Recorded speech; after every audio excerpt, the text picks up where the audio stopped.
What would you sacrifice for family, especially a family you never knew existed? In the towering heights of corporate America, Michael Harrison built an empire of technology and wealth, but found himself living in a fortress of solitude. When a determined 6-year-old girl with a hand-drawn resume walks into his office seeking a job to save her dying mother, she brings with her a truth that will shatter his carefully constructed world and offer him something money can't buy: a second chance at what truly matters. Don't forget to subscribe to our channel and let us know in the comments where you're watching from. The morning light glinted off the glass and steel of the Harrison Global Tech Building, a monument to ambition that dominated the Manhattan skyline. From his corner office on the 60th floor, Michael Harrison surveyed the city below, a landscape he had conquered through calculation, persistence, and an unwavering focus on success. At 45, Michael embodied the American dream: self-made billionaire, technological visionary, corporate titan. The Wall Street Journal had recently dubbed him the algorithm, a nickname that acknowledged both his company's innovations and his own precise, emotionless approach to business and life. His schedule was planned to the minute, his decisions guided by data rather than sentiment, his personal attachments minimal and expendable. The expansive office reflected its occupant: sleek, impressive, and ultimately cold. Modern art worth millions adorned walls that had never known family photos. Awards and accolades filled custom-built shelves, testaments to professional triumphs that had come at the cost of personal connections. "Mr. Harrison?" Eleanor's voice came through the intercom, an unexpected interruption to his morning routine. "I have a situation in the reception area." Michael frowned. He was preparing for the board presentation on the Neurotech acquisition, a $4.8 billion deal that would cement Harrison Global's dominance in artificial intelligence. Interruptions were inefficiencies he couldn't afford. "Whatever it is, handle it," he replied, not looking up from his tablet. "The board meets in 40 minutes. Sir, there's a child insisting on seeing you." "She won't take no for an answer." Eleanor's voice carried a note of bewilderment he'd never heard from his typically unflappable assistant. "She says she needs a job." Before Michael could respond, his office door swung open. A small figure darted past Eleanor's outstretched arm and marched directly to his desk, stopping just short of the Italian leather chairs that faced it. Michael looked up, momentarily stunned into silence. Standing before him, barely tall enough to see over his desk, was a girl no more than 6 years old. Her brown hair fell in unruly waves around a heart-shaped face dominated by striking blue-gray eyes. Her red coat had clearly seen better days, with a patch visibly sewn onto one elbow and a fraying hem. In her small hands, she clutched a piece of construction paper. "I'm Emma Lewis," she announced, her voice surprisingly steady despite the slight tremble in her fingers. "I need to work for you, please." Michael blinked, momentarily at a loss. In 15 years of running Harrison Global, no meeting had begun quite like this. "I'm sorry, Mr. Harrison," Eleanor said from the doorway, clearly mortified. "She just slipped past me." Michael held up a hand. "It's fine, Eleanor." He studied the child curiously. "Emma, is it? Where are your parents?" "My mom is at the hospital," Emma replied, placing her paper carefully on his desk and smoothing it with practiced movements. "That's why I need a job. See, I made a resume." Michael glanced down at the colorful drawing. It featured a crayon rendering of what appeared to be Emma standing beside a bed, with "Emma can help" written in careful block letters across the top. Despite himself, something in Michael's expression softened. "That's very professional, but we don't hire children at Harrison Global." Emma's shoulders squared, her determination visibly reinforced.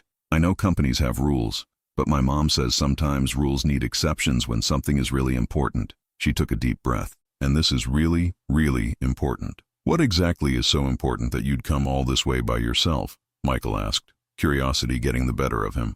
"My mom needs a new heart," Emma said, the practiced composure in her voice cracking slightly.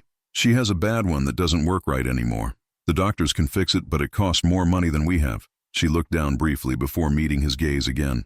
"I tried selling friendship bracelets at the park, but it turns out surgery costs more than bracelets." The simple gravity of her explanation struck Michael unexpectedly.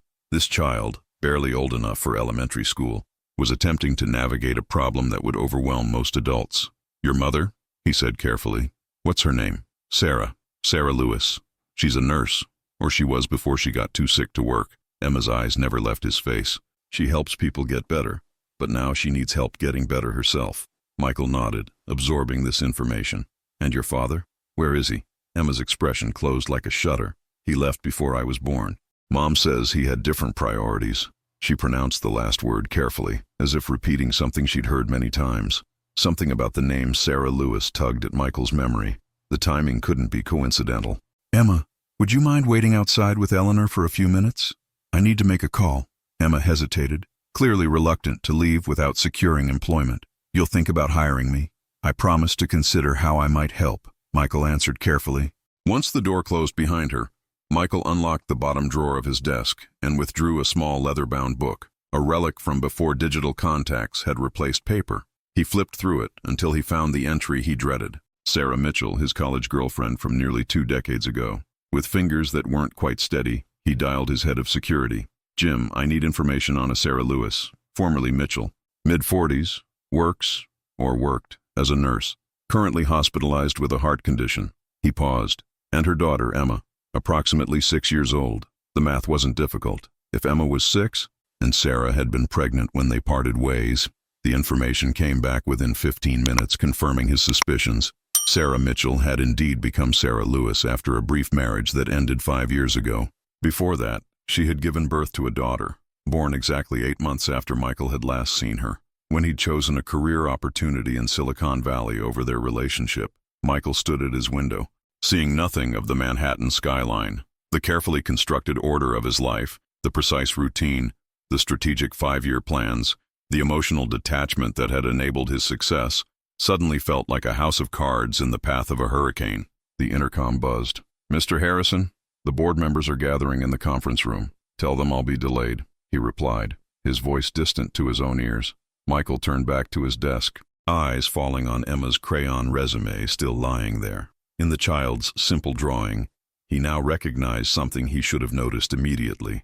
The same blue-gray eyes that looked back at him from the mirror each morning. The financial cost of helping Sarah was negligible, a rounding error in his personal fortune. But the emotional implications of acknowledging Emma sent tremors through the foundation of the life he'd built. A life constructed on the principle that success required singular focus, unencumbered by family complications. Beyond his office door, Emma waited, a 6-year-old girl who had marched into a corporate fortress with nothing but determination and a crayon drawing, seeking help for her mother, a child who, in all likelihood, was his daughter. Michael straightened his tie, gathered the Neurotech acquisition materials, and opened the door. He would attend the board meeting and deliver the presentation that was expected of him. The empire he'd built demanded nothing less. But as he walked past Eleanor's desk, where Emma sat swinging her legs and drawing on a notepad, Michael knew with absolute certainty that regardless of what the DNA test would likely confirm, nothing about his carefully ordered existence would ever be the same again. 3 days after Emma's unexpected arrival, Michael stood in the sterile corridor of Mount Sinai Hospital, steeling himself for the confrontation ahead. The DNA test results lay folded in his pocket, a formality that had merely confirmed what he'd already known in his gut the moment he saw those familiar blue-gray eyes. Emma was his daughter. The revelation had unleashed a storm of emotions he'd long believed himself incapable of feeling. Anger at Sarah for keeping the secret, guilt over the years lost, and something more unsettling, a strange, insistent pull toward responsibility for this small person who shared his genetic code. Through the window of room 418, he could see Sarah Lewis propped up in bed, thinner than he remembered, her once vibrant auburn hair dulled by illness. Medical monitors blinked steadily beside her, tracking the weak but persistent rhythm of her failing heart. Michael entered quietly, his footsteps muffled by the hospital's institutional carpet. Sarah turned, her eyes widening in recognition before narrowing with wariness. "Michael," she said simply, her voice stronger than her appearance suggested. "I wondered how long it would take." 17 days, he replied, settling into the chair beside her bed. "That's how long it took Emma to find me." Resourceful girl. A ghost of a smile touched Sarah's lips. "She's determined when she sets her mind to something. Like her mother. Like both her parents," Sarah corrected, meeting his gaze unflinchingly. The silence stretched between them, heavy with unspoken accusations. Michael broke it first. "Why didn't you tell me?" The question emerged more quietly than he'd intended, the anger he'd rehearsed replaced by genuine bewilderment. Sarah adjusted her position, wincing slightly. "You were starting your first company. You'd just moved across the country. You made it perfectly clear that nothing would come between you and your ambitions." She paused. "Would you have wanted to know?" Michael opened his mouth to say yes automatically, then stopped. Would the driven, obsessively focused 20-something he'd been have welcomed the news of impending fatherhood? Or would he have seen it as an obstacle to his carefully plotted trajectory? "I had a right to know," he said finally, sidestepping her question. "Yes," she conceded, "you did. But Emma had a right to a parent who wanted her, not one who resented her existence." Her words struck with uncomfortable precision. Before Michael could respond, the door opened and Emma entered carrying a small paper cup of ice chips. She stopped short at the sight of Michael, her expression cautious but hopeful. "Hi," she said, approaching her mother's bedside. "Did you come to visit Mom too?" Michael nodded, watching as Emma carefully handed the cup to Sarah. The practiced ease of her movements suggested this role, caretaker rather than child, was one she'd assumed long ago. "I'm talking with your mom about some grown-up things," Michael said. "Important things about how I can help both of you." Emma's eyes lit up. "Did you decide to hire me after all?"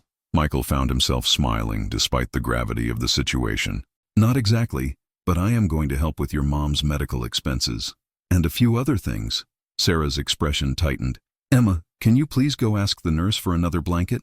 I'm feeling a bit cold." Once Emma had left, Sarah turned to Michael, her voice low and urgent. "I don't want your charity, Michael. I didn't send her to find you." "It's not charity," he replied. "It's responsibility. Whatever happened between us, that's my daughter, and she needs her mother to get well." Sarah studied him, searching for something in his expression. "You've already arranged everything, haven't you?"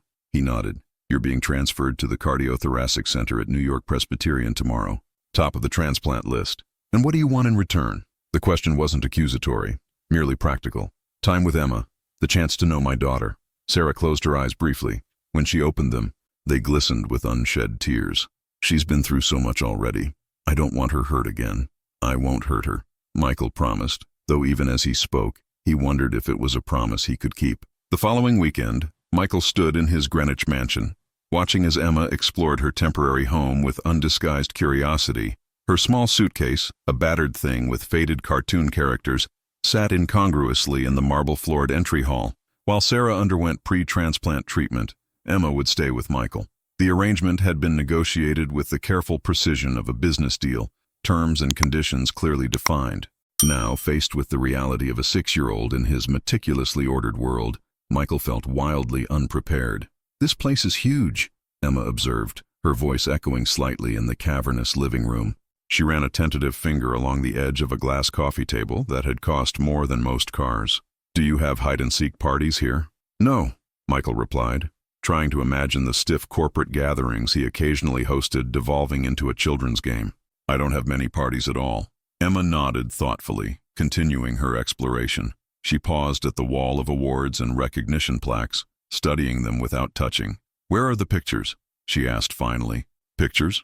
You know, of people, family and friends and stuff." She gestured around the impeccably designed space. "Where are all your important things?" Michael followed her gaze, suddenly seeing his home through her eyes, the sterile perfection, the absence of personal artifacts, the calculated impression it created rather than the life it sheltered. "I guess I don't have many of those," he admitted. Emma turned to him, her expression serious. "That's okay. I brought some." She unzipped her suitcase and carefully extracted a small cloth bag. "This is my emergency kit." Inside were a handful of treasures, photographs of Sarah, a battered stuffed lion missing one eye, Mr. Rugido, he protects me from bad dreams, a child's bracelet made of colorful beads, and a delicate gold chain with a heart-shaped pendant. "This is Mom's," Emma explained, holding up the necklace. "The doctors made her take it off for tests. I'm keeping it safe until she's better." She looked up at Michael. "Do you have a special safe place I can put it?" Michael was struck by the absolute trust in her question. This child who had known him less than a week was entrusting him with her most precious possession. "I think we can find the perfect spot," he said, his voice rougher than usual. They settled Emma into one of the guest suites, a room designed for visiting executives that now looked absurdly formal for a child. Michael made a mental note to have it redecorated, a thought that surprised him with its permanence, its assumption of future visits. That evening, after an awkward dinner of takeout pizza, Michael couldn't remember the last time he'd eaten anything delivered in a cardboard box. He received a call from Victor Preston, his CFO and oldest friend. "Is it true?" Victor demanded without preamble. "You're playing daddy to some random kid who showed up in your office? Tell me the tabloids have it wrong." Michael stepped into his study, closing the door. The tabloids have most of it wrong, as usual. But yes, I'm temporarily housing my daughter while her mother undergoes medical treatment. The words, my daughter, felt strange on his tongue, but not unpleasant. Your daughter, Victor repeated flatly. And you're sure about that? DNA confirmed. A long pause followed. Mike, you know I support you, but the timing on this is catastrophic. The Neurotech acquisition requires your complete focus right now. Their board is already nervous about our offer. I'm aware of the situation. Michael replied tersely. Are you? Because from where I'm standing, it looks like you're making major life decisions based on pure emotion. Victor's voice softened slightly. Look, I get that you feel responsible, but there are ways to help financially without upending your entire life. Set up a trust for educational expenses. Hire a full-time nanny. Make sure the mother gets the best medical care. You can fulfill your obligations without... She's not an obligation, Victor. She's my daughter. A daughter you didn't know existed until 3 days ago. Victor countered. I'm not saying don't help them.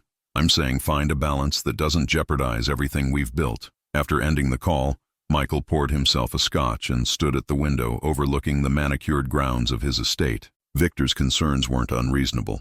The Neurotech acquisition represented years of strategic positioning, a deal that could potentially double their market cap if executed properly. A small sound from the doorway interrupted his thoughts. Emma stood there in 2 large pajamas hastily purchased by his assistant, her stuffed lion clutched tightly to her chest. I had a bad dream, she said quietly. About Mom. Michael set down his glass, completely out of his depth. Do you want to talk about it? Emma shook her head. Mom usually makes hot chocolate after bad dreams.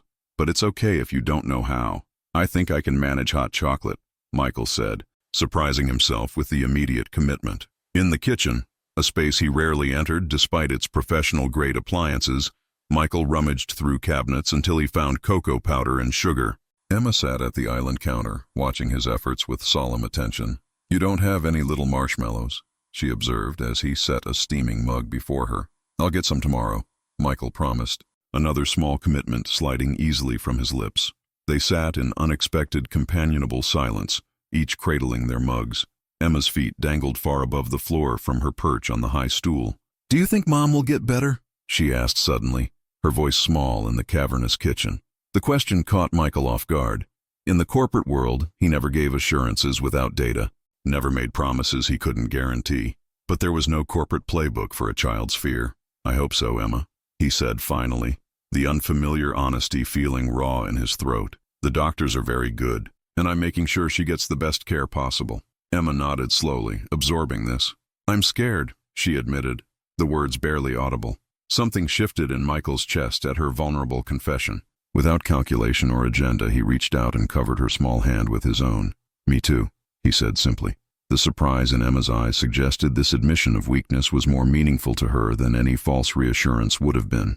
She studied him with that unsettling perceptiveness, then nodded once, apparently satisfied with what she found. Later, after Emma had fallen asleep on the sofa and Michael had carried her back to her room, he found himself standing in her doorway, watching the rise and fall of her breathing. In the dim glow of the nightlight, her face relaxed in sleep. He could see traces of himself in her features. The same straight nose, the same determined set of the chin, the realization that this small, fierce person carried his DNA, that she was partly him, struck with unexpected force. It wasn't simply the biological connection, it was the sudden awareness of continuity, of a life extending beyond his own carefully constructed boundaries.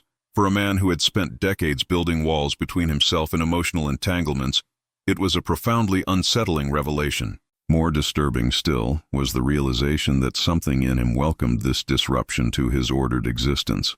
As Michael finally turned away from Emma's door, he caught sight of his reflection in a hallway mirror, the familiar face of a man who had always known exactly what he wanted and exactly how to get it. But for perhaps the first time in his adult life, Michael Harrison found himself facing a challenge for which his formidable skills and resources might not be sufficient. Learning how to be a father to the daughter he never knew he had. Michael woke to the unfamiliar sound of cartoons drifting up from downstairs. For a disorienting moment, he couldn't place the noise in his meticulously ordered world. Then reality reasserted itself. Emma had been living in his home for nearly 2 weeks now.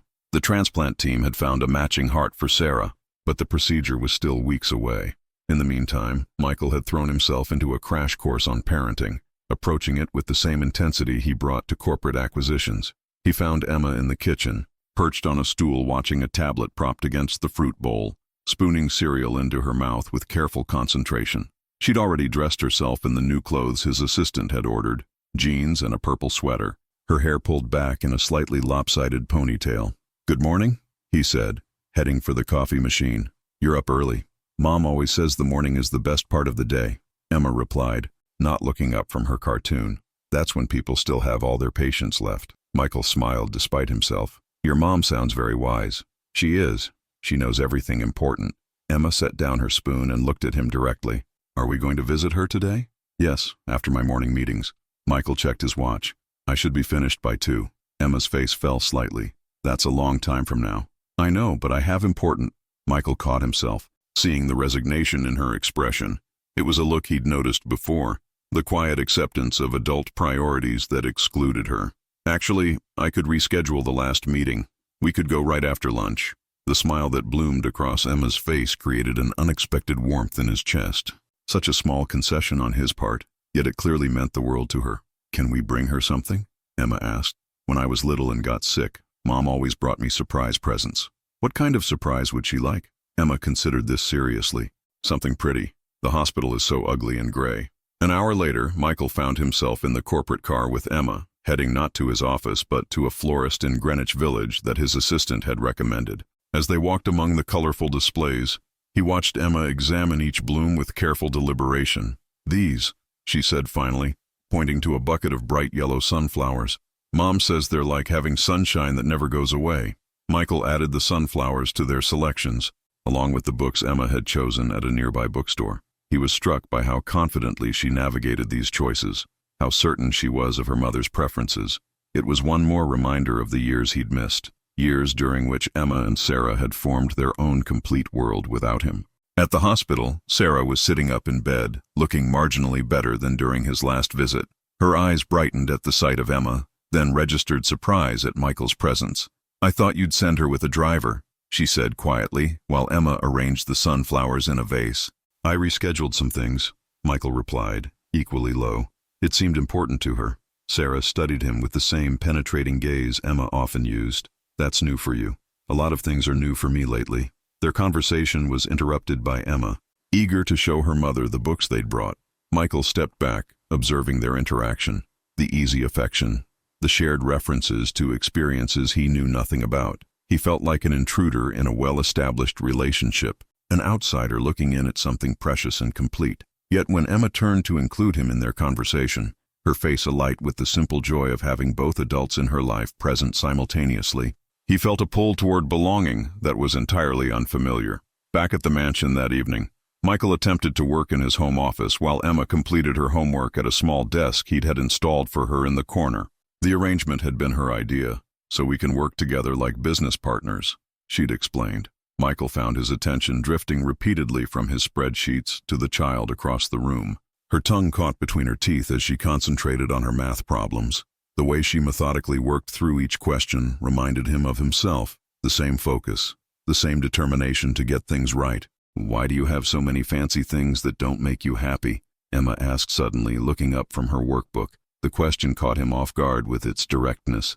"What makes you think they don't make me happy?" Emma shrugged. "You never smile when you look at them. You only smiled today when we were bringing Mom the flowers."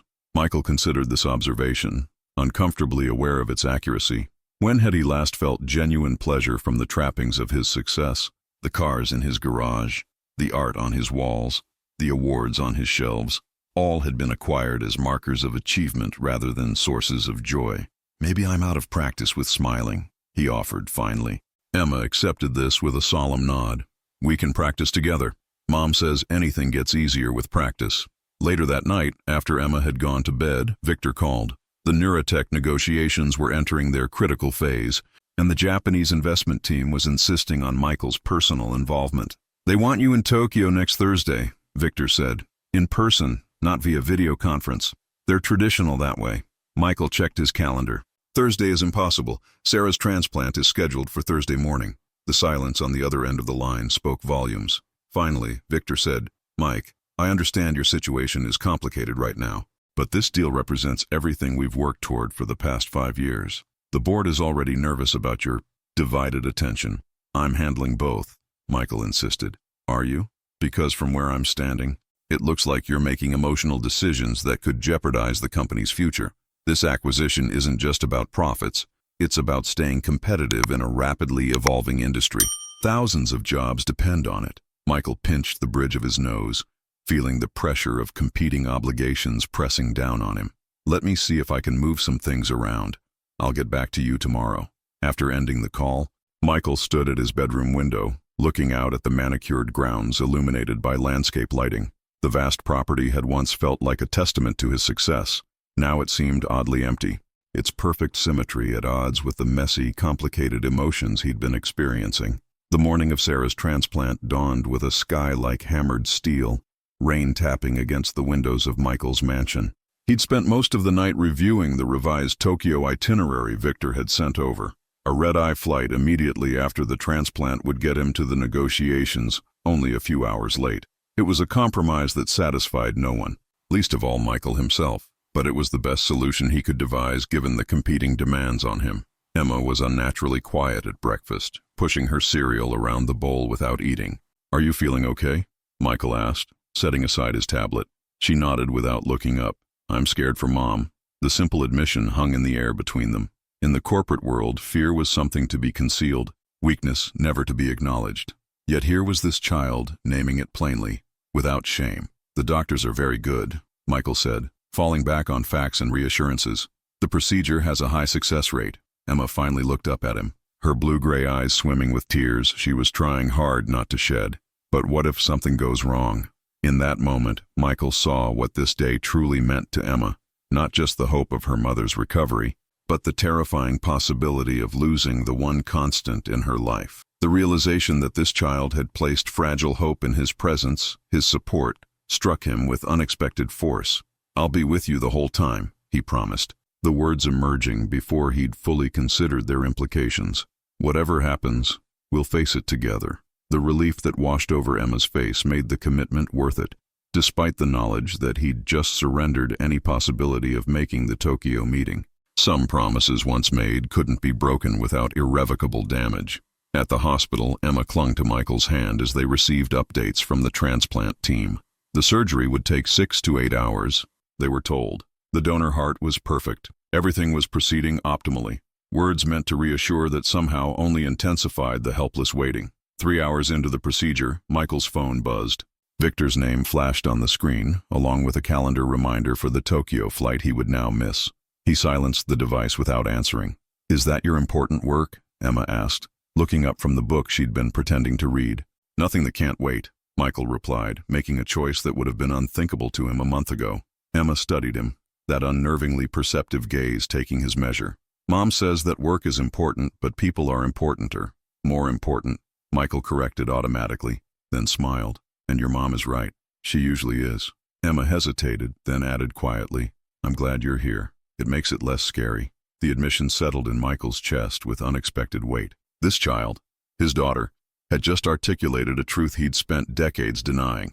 That human connection, not professional achievement, was the true buffer against life's terrors. As the hours stretched on, Emma's nervous energy gave way to exhaustion. She curled up on the waiting room couch, head resting on Michael's lap, finally surrendering to sleep. Michael found himself studying her face, seeing reflections of Sarah in the curve of her cheek, echoes of his own mother in the arch of her eyebrows. "My daughter," he thought, the phrase still new enough to startle him. "This small person carries my DNA, my history, perhaps even parts of my personality." Yet she was also entirely her own being, shaped by 6 years of experiences he knew nothing about. The realization filled him with a curious mixture of regret and wonder. He had missed so much. First words, first steps, first days of school, milestones that could never be recaptured. Yet here she was, trusting him enough to fall asleep in his presence, to show vulnerability without fear of judgment. It was, he reflected, more trust than most adults in his life had ever shown him, more trust than he typically allowed himself to feel. While Emma slept, Michael pulled out his tablet, intending to review the acquisition documents Victor had sent. Instead, he found himself opening a photo he'd taken the day before. Emma at the kitchen counter, sunlight catching her hair as she concentrated on a drawing. He studied it for a long moment, then made a decision that would have been unthinkable a month ago. He composed an email to the board of Harrison Global Tech, copying Victor. I will not be attending the Tokyo negotiations. The future of our company does not rest on my physical presence at a single meeting. The team we've assembled is more than capable of representing our interests. Some commitments cannot be delegated. I am exactly where I need to be today. As his finger hovered over the send button, Michael felt a curious lightness. For 20 years he had defined himself by his work, measuring his worth in acquisitions and market share. Now, watching his daughter sleep while her mother fought for life in an operating room, those metrics suddenly seemed hollow. He pressed send, then set the tablet aside. Whatever professional consequences followed, he would face them. For now, his only responsibility was to the small person who had unexpectedly claimed a place in his carefully ordered world, and in doing so, had begun to transform it entirely. The hospital corridor felt endless, its fluorescent lights harsh against the pre-dawn darkness outside. Michael paced the length of the waiting area, his usually impeccable appearance showing the strain of a night spent in vinyl chairs. Emma had finally fallen asleep again, curled awkwardly across 2 seats. Mr. Ruggiero clutched tightly against her chest. 12 hours had passed since Sarah had gone into surgery. The procedure had been successful, the doctors assured them, but complications had extended the recovery time. She remained in intensive care, her new heart beating steadily, but her body still adjusting to the trauma of major surgery. Michael's phone vibrated in his pocket, the 15th call from Victor since he'd sent the email canceling his Tokyo trip. He silenced it again without looking. Whatever corporate fires needed extinguishing would have to wait. A doctor in surgical scrubs approached, his face showing the fatigue of a marathon procedure. Mr. Harrison, Sarah's condition has stabilized. We're cautiously optimistic. When can we see her? Michael asked, glancing at Emma's sleeping form. She'll be heavily sedated for at least another 12 hours. I'd suggest taking your daughter home for proper rest and returning tomorrow. Michael nodded, gathering their belongings before gently waking Emma. Hey, he said softly, we need to go home for a while. Your mom is doing okay, but she's going to sleep for a long time while her body recovers. Emma blinked up at him, disoriented. But what if she wakes up alone? The doctors and nurses will be with her every minute, Michael assured her. We'll come back first thing tomorrow, I promise. Emma sat up slowly, reluctance evident in every movement. Can I leave something with her, so she knows we were here? From her backpack, she extracted a folded piece of paper, a drawing of 3 stick figures holding hands. One tall man, one woman, and a small girl between them. She handed it to Michael with solemn dignity. Will you make sure they put it where she can see it when she wakes up? Michael stared at the drawing, recognizing it as Emma's vision of a family, her family, with him included, as if he'd always been there. The simple image sent an unexpected ache through his chest. I'll make sure it's the first thing she sees, he promised. Back at the mansion, the answering machine light blinked insistently. Michael ignored it, focusing instead on getting Emma settled. She moved through her bedtime routine mechanically, the strain of the day evident in her drooping shoulders and subdued responses.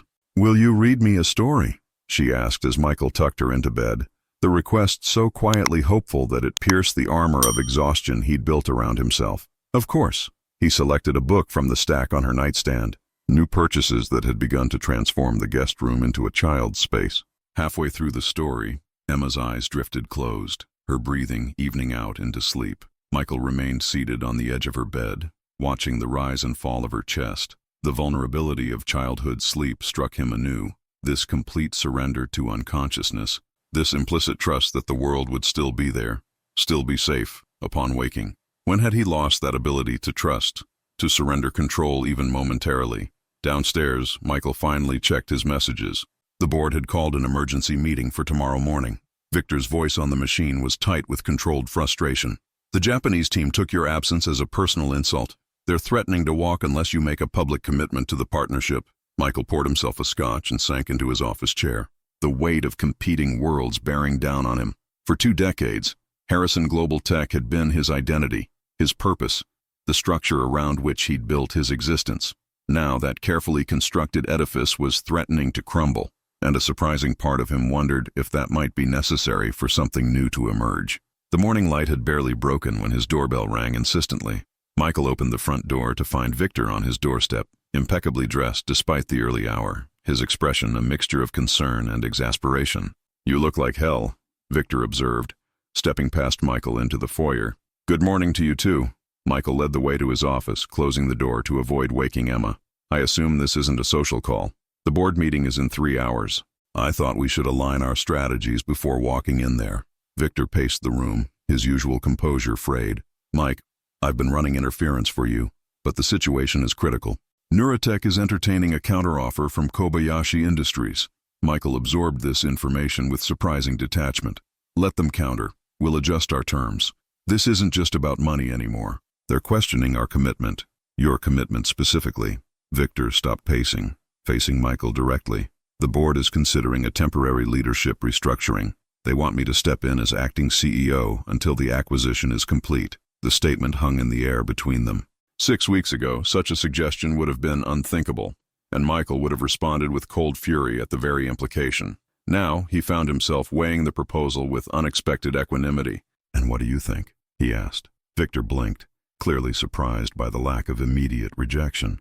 "I think you're dealing with extraordinary personal circumstances. I think temporary adjustments make sense." He hesitated, then added more quietly, "I also think the board's timing is opportunistic and potentially short-sighted." Michael nodded, appreciating his friend's honesty. "They're afraid I've changed priorities." "Have you?" Before Michael could answer, a small voice came from the doorway. "Is Mom okay?" Emma stood there in her pajamas, hair tousled from sleep, eyes wide with concern. Michael crossed the room to her. "Your mom is fine. This is just a work conversation with my friend Victor." Emma's gaze shifted to Victor, sizing him up with that unnervingly adult assessment she sometimes displayed. Victor, for his part, looked completely out of his element faced with a child in Iron Man pajamas. "Hello?" he said awkwardly. "Hi," Emma replied, then turned back to Michael. "Can we go see Mom soon?" "Right after breakfast," Michael promised. "Why don't you go get dressed while I finish talking with Victor?" After Emma left, Victor exhaled slowly. "So that's her. That's her. She has your eyes." Victor's observation was neutral, yet somehow it shifted something fundamental in the atmosphere between them. This wasn't just an abstract situation anymore. It was a flesh-and-blood child with Michael's DNA. "The board meeting," Michael said, redirecting the conversation. "Tell them I'll be there." Victor nodded, relief evident in his posture. "And the temporary leadership proposal? I'll address it directly." Michael walked him to the door. "But Victor, whatever happens with Neuratech, with the company, my daughter comes first now. That's non-negotiable." The words surprised Michael as much as they clearly surprised Victor. Yet as soon as they were spoken, he recognized their truth. Something essential had shifted in his internal landscape. The once immovable cornerstone of his identity, Harrison Global Tech, had been displaced by this new, unexpected connection. The board meeting was as tense as Michael had anticipated. 12 faces around the conference table, expressions ranging from concern to poorly disguised ambition. He had founded this company, built it from nothing to industry dominance. Yet today he felt like a stranger in his own creation. "The timing is unfortunate," Warren Shepard, the lead board member, was saying, "but we must consider what's best for the company. Your personal situation, while certainly important to you—" "My personal situation," Michael interrupted, "is my daughter, a child I didn't know existed until recently. Her mother just underwent life-saving surgery." He looked around the table, making eye contact with each member. "I understand your concerns about the Neuratech acquisition. I share them. But if you're expecting me to apologize for being with my daughter during a family medical crisis, you've misunderstood something fundamental about my values." The silence that followed was profound. These were people accustomed to Michael's legendary focus on business above all else. His sudden prioritization of family represented a seismic shift they hadn't anticipated. Victor cleared his throat. "I believe we can restructure the acquisition approach to address Neuratech's concerns without compromising our strategic position." The discussion that followed was detailed and technical, focused on negotiation tactics and market positioning. Michael participated fully, his analytical mind still sharp despite the emotional turbulence of recent weeks. By meeting's end, a modified approach had been approved, one that included a significant role for Victor in the Tokyo negotiations, but maintained Michael's ultimate authority as CEO. As the room emptied, Victor remained behind. "That went better than expected," he observed. Michael nodded. "They still want results, but they're willing to adapt to the changed circumstances." He packed his briefcase, eager to return to the hospital where Emma waited with her babysitter. "The question is, are you? Am I what? Willing to adapt, to see that there might be different ways to measure success than what we've always assumed." Victor considered this, his expression thoughtful. "I'm trying," It's just, we built this company together, Mike. Watching you suddenly shift priorities is disorienting. For me too, Michael admitted. But something Emma said keeps coming back to me. She asked why I own so many expensive things that don't make me happy. He smiled slightly at the memory. Out of the mouths of babes, as they say. At the hospital, Michael found Emma sitting beside Sarah's bed, carefully reading aloud from one of the books they'd brought. Sarah was awake, weak but alert, her face lighting with surprise when she saw Michael enter. "You're here," she said softly. "I said I would be." Michael moved to the opposite side of the bed from Emma. "How are you feeling?" "Like someone opened my chest and put in a new engine," Sarah replied with a ghost of humor. "But grateful to be here." Emma beamed, setting down her book. "The doctors say Mom's new heart is working perfectly. It's like a superpower." Michael smiled at her enthusiasm. "It kind of is." As Emma resumed reading, Michael studied Sarah's face. Even pale and exhausted, there were echoes of the vibrant young woman he'd known in college, the one whose passion for life had both attracted and intimidated him, the woman he'd left behind in his single-minded pursuit of success. "Emma," Sarah said when the chapter ended, "would you mind getting me some water from the nurse's station?" Once Emma had left the room, Sarah turned to Michael. "You didn't go to Tokyo." It wasn't a question, but Michael answered anyway. "No. That acquisition meant everything to you. Things change." He hesitated, then added, "Priorities change." Sarah's eyes searched his face. "I never told Emma who her father was because I didn't want her hoping for someone who wouldn't show up. I didn't want her experiencing that particular pain." The statement stung, but Michael couldn't deny its fairness. "I understand why you made that choice," he said quietly. "But I'm here now. For how long?" The question was direct, without accusation, simply a practical concern from a mother protecting her child. "What happens when the next big deal comes along? When she has a school play the same night as a board meeting?" Before Michael could answer, Emma returned with the water. The conversation shifted, but Sarah's question lingered in his mind, demanding examination. The truth was, he didn't know what kind of father he would ultimately be, only that he wanted, with unexpected intensity, to find out. Later that evening, as Michael stood in the hospital corridor making arrangements for Sarah's post-discharge care, he overheard Emma's voice from the room. "Mom, when you come to live with us, I think you'll like it. The house is really big, and I've been teaching Michael important things, like how to make proper hot chocolate." The casual assumption in her words, that they would become a family unit, that the current arrangement would continue indefinitely, froze Michael in place. Through the partially open door, he could see Sarah's face as she listened to Emma's enthusiastic plans, her expression a complex mixture of affection, concern, and something like resignation. "Sweetheart," Sarah said gently, "remember that this is a temporary situation while I recover. Michael has his own life, his own home, but he can share it with us," Emma insisted. "He said I could paint my room any color I want, and there's a garden big enough for a dog." Sarah reached out to smooth Emma's hair. "I know you've become attached to him. That's natural.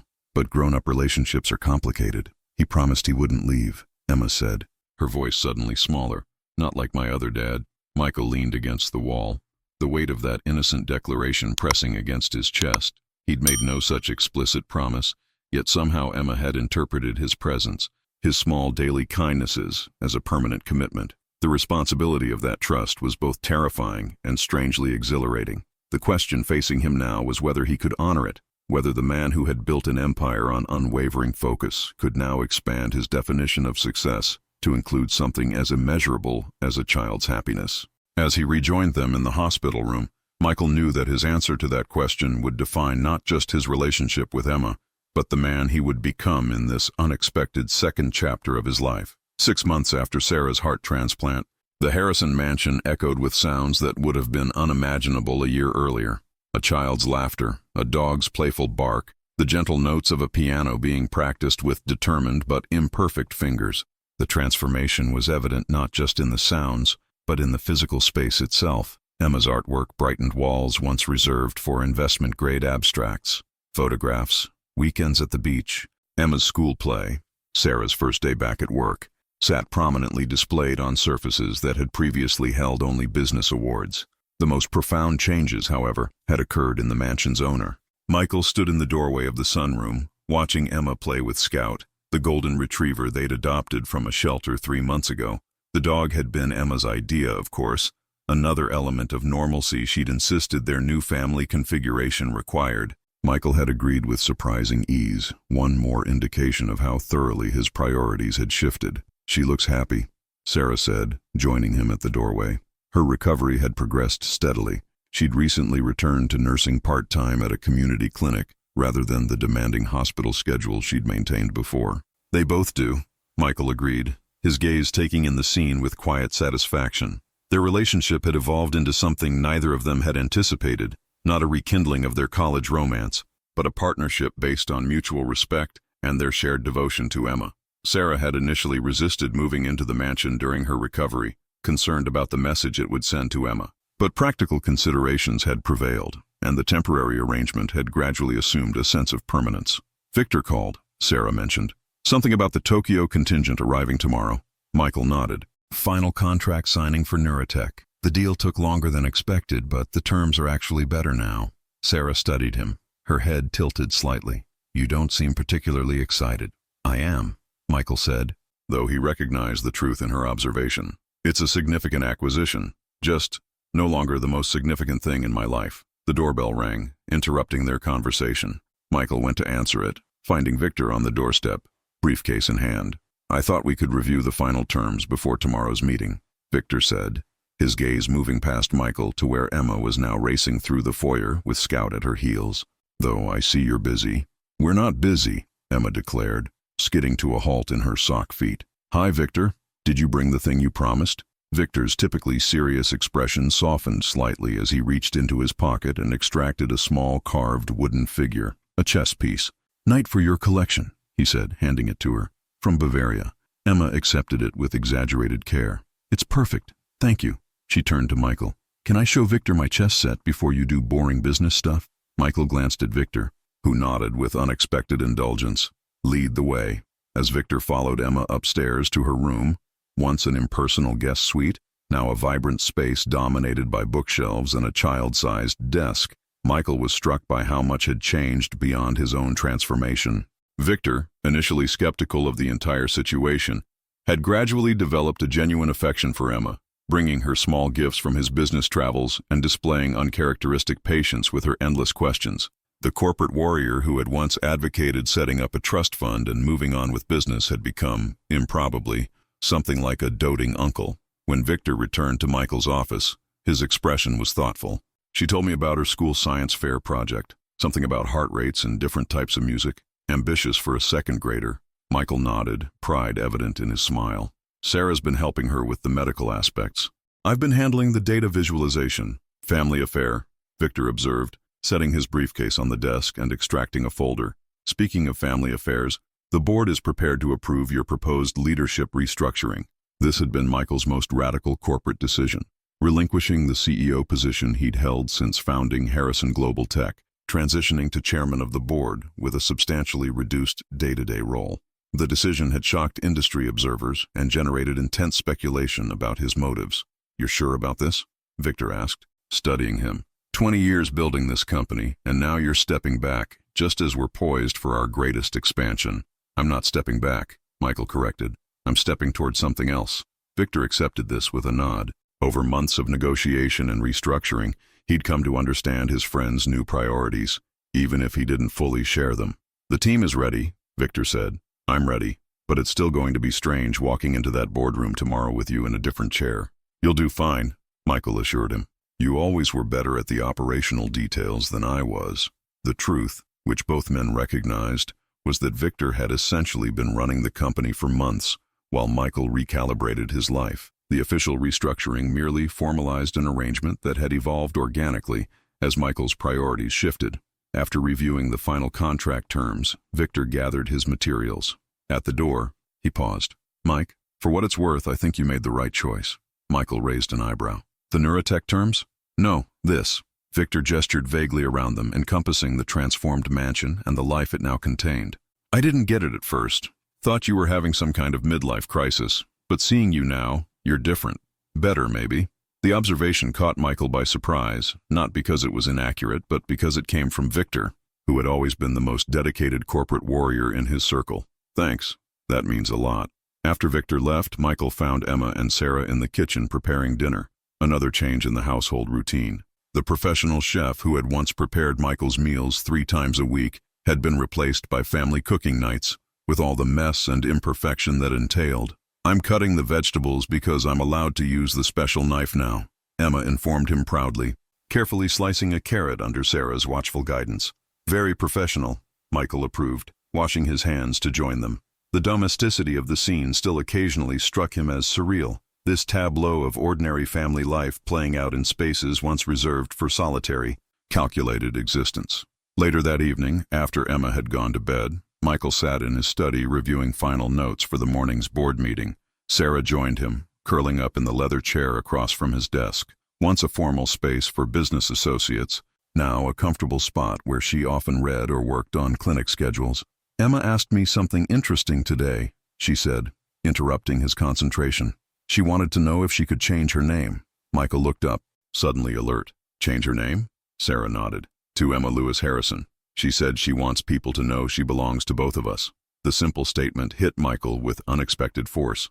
6 months ago, he had viewed Emma's arrival in his life as a disruption, a complication to be managed.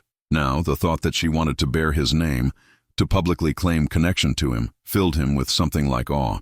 "What did you tell her?" he asked, trying to keep his voice even. "That we'd discuss it with you." Sarah studied him, her expression gentle. "It's a big step, Michael. She's at an age where she's figuring out her place in the world, creating her identity. Taking your name, it means something to her." "It means something to me, too," Michael admitted, his voice rougher than usual. Sarah nodded, understanding passing between them. "She also asked if we're going to get married." The question hung in the air, loaded with complexity. Their arrangement had evolved into a comfortable co-parenting relationship, warm with mutual respect but lacking the romantic dimension both remembered from their college days. "What did you tell her?" Michael asked again. "That grown-up relationships are complicated." Sarah smiled slightly. Not a very satisfying answer for a 7-year-old who believes in fairy tale endings. "Is it what you want?" Michael asked after a moment, the directness of the question surprising them both. Sarah considered this seriously. "I think what we have is working. We're good partners, good parents. Anything else? I'm not sure either of us is ready for that conversation yet." Michael nodded, relief and something like disappointment mingling in his response. "I agree, but I do think she should have both our names, if that's what she wants." The next morning, as Michael prepared to leave for the board meeting that would officially formalize his new role at Harrison Global Tech, he found Emma waiting for him at the door, dressed in her school uniform, backpack ready. "Mom says today is your important meeting," she said, studying him with those perceptive eyes. "The one where Victor becomes the boss and you become the super boss who doesn't have to work so much." Michael smiled at her interpretation. "Something like that. Are you scared?" The question was asked with genuine curiosity, not judgment. "A little," Michael admitted, surprising himself with the honesty. "Change is always a bit scary." "Even when it's good change," Emma nodded wisely. "Like when I started at my new school. My tummy felt funny even though I was excited." She reached into her backpack and extracted a folded piece of paper. "I made you something. For good luck." Michael unfolded it to find a crayon drawing. 3 figures standing in front of a house, the tallest labeled Michael, the middle one Mom, and the smallest me. Above them, written in careful block letters, "Our family." "It's for your desk at work," Emma explained. "So when you're at important meetings, you can remember the most important thing." Michael stared at the drawing, momentarily unable to speak. 6 months ago, he would have dismissed such sentimentality as distraction from the business at hand. Now he carefully placed the drawing in his briefcase, positioning it so it wouldn't crease. "Thank you," he said, his voice unusually thick. "I'll keep it right in front of me during the meeting." Emma beamed, satisfied with his response. Then, with the abrupt subject change typical of children, she asked, "Can we get ice cream after school to celebrate your new job?" "Absolutely. And can I call you Dad now? I've been practicing, but I wasn't sure if you'd like it." The question caught Michael completely off guard. In all their time together, Emma had always called him Michael, a small but significant distance maintained in their evolving relationship. "You've been practicing?" he managed, his chest tight with unexpected emotion. Emma nodded solemnly. "In my head, and sometimes to scout when nobody's listening." Michael knelt down to her eye level, all thoughts of board meetings and corporate restructuring suddenly insignificant compared to this moment. "I would be honored if you called me Dad," he said, his voice steady despite the emotion behind it. "Very, very honored." Emma studied his face, apparently satisfied with what she found there. Okay. Dad? She said, testing the word aloud for the first time. Then she wrapped her arms around his neck in one of her fierce, wholehearted hugs. As Michael held his daughter, the child who had marched into his office 6 months ago with a crayon resume and a mission to save her mother, he was struck by the immensity of what had changed. Not just his schedule or his priorities or even his home, but something far more fundamental. His understanding of success, of purpose, of what constituted a life well lived. The board meeting that followed was a formality, the transition of power smooth and carefully orchestrated. Michael spoke briefly about the company's future direction, about the legacy he hoped to build, about his confidence in Victor's leadership. Throughout, Emma's drawing sat open on the table before him, a reminder of the most significant restructuring in his life. That evening, the small family celebrated at Emma's favorite pizza place, a noisy, cheerful establishment Michael would never have set foot in during his previous life. As Emma chattered excitedly about her day, occasionally slipping the new word "dad" into her conversation with a shy smile, Michael caught Sarah watching him. "What?" he asked during a momentary lull. "Just thinking about how different things were a year ago," she replied. "How different you were." Michael nodded, understanding precisely what she meant. The man who had existed before Emma's arrival, driven, isolated, measuring his worth in acquisitions and market share, now seemed like a stranger, a cautionary tale rather than an aspirational figure. "I used to think success was something you could calculate," he said, watching Emma arrange her pepperoni into a smiley face. "Numbers on a balance sheet, position in the market, concrete, measurable." "And now?" Sarah prompted. Michael gestured to Emma, to the table they shared, to the life they were building. "Now I think maybe it's this, not measurable at all, but somehow more real." 6 months earlier, such a sentiment would have seemed foreign to him, even frightening in its emotional vulnerability. Now it felt like the most natural thing in the world to acknowledge, this shift from external validation to something deeper and more lasting. As they walked to the car after dinner, Emma between them holding both their hands, Michael found himself reflecting on the strange, unexpected journey that had brought them to this moment. A journey that began with a determined 6-year-old girl clutching a crayon resume, seeking a job to save her mother. She had gained far more than employment, and Michael, who had never known what he was missing in his carefully ordered existence, had gained something he hadn't known to seek, not just a family, but a profound recalibration of what truly mattered. Emma tugged at his hand, pulling him from his reflections. "Dad," she said, the word still new but increasingly comfortable between them. "Can we get a cat too? Scout needs a friend when we're not home." Michael laughed, exchanging a glance with Sarah over Emma's head. "One pet negotiation at a time," he replied, falling into the familiar rhythm of everyday parenting discussions that had become his new normal. As they drove home through the gathering dusk, Emma's chatter about the relative merits of cats versus additional dogs filling the car, Michael caught Sarah's eye again. The understanding that passed between them required no words, just mutual recognition of the unexpected journey they'd undertaken together. Not a fairy tale ending, as Emma might have hoped, but something perhaps more valuable. A family built not from obligation or convention, but from choice. Daily choices to be present, to prioritize connection, to define success in terms of relationships rather than acquisitions. Emma fell silent as they turned into the driveway of the mansion. No longer a showplace, but a home. "Look," she said, pointing to the sunset painting the sky in brilliant oranges and pinks.